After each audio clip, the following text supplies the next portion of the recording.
Hey friends!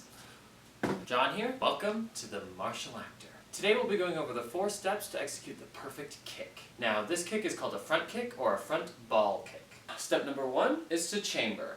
Every kick starts with a chamber, and most chambers start from this stance. Now, getting a little bit technical, in classical Kung Fu, this stance is called the flamingo stance, but what's important is that your knee is parallel to the ground and that you have an engaged leg hanging at 90 degrees. Step number 2 is to curl your toes. Specifically for the front kick, after your leg is chambered, you want to make sure you curl your toes back, not flare them forward. Otherwise, they might break. Step number 3 is to shoot it out. Getting technical, you want to make sure your contact point is the ball of your foot, aka the padding that's right below your toes. Step number 4 is to rechamber. Every kick ends with a rechamber. The purpose is to help you maintain your balance after your kick.